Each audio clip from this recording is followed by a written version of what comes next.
বৌমা, ও বৌমা, কি হয়েছে? এত চিৎকার করছেন কেন বারবার? বলছি কি 4 দিন ধরে স্নান করি না, আমাকে একটু বাথরুমে নিয়ে চলো না, একটু স্নান করবো। হ্যাঁ, আমার তার কোনো কাজ নেই। এখন আমি আপনার এই সেবাই করতে থাকি। মাত্র তো 4 দিনই হয়েছে স্নান করেননি। ঠিক আছে, আর 2 দিন দাঁড়িয়ে যান, তারপরে রবিবার আছে, রবিবার দিনকে করিয়ে দেবো।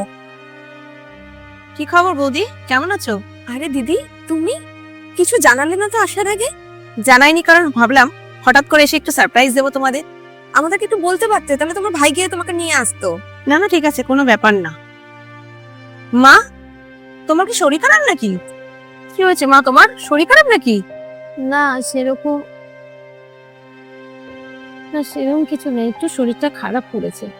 দিদি, তুমি বসো, আমি তোমার জন্য একটু চা করে নিয়ে আসছি। হ্যাঁ ঠিক আছে।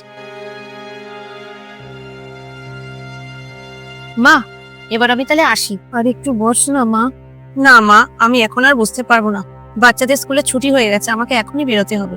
আমি আসবো তো আবার। আবার আসি মা।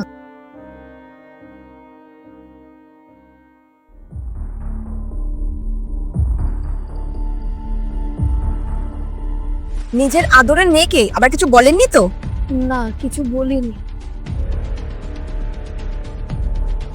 এ বাবা, আমি আমার ফোনটাই মনে হয় ভুলে রেখে এসেছি। যদি মেয়েকে কিছু বলেছেন, তাহলে খাওয়া দাওয়া তো বন্ধ করবই, উল্টে বাড়ির থেকে বের করে দেবো আপনাকে। বৌদি, আমি প্রথমেই সন্দেহ করেছিলাম এই বাড়িতে আমার মায়ের সাথে নিশ্চয়ই কিছু না কিছু খারাপ হচ্ছেই।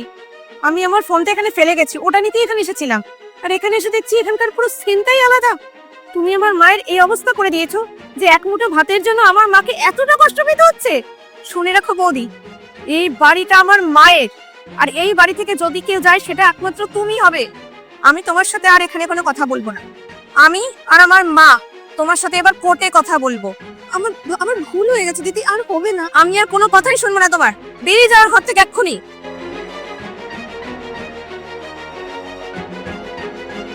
মা,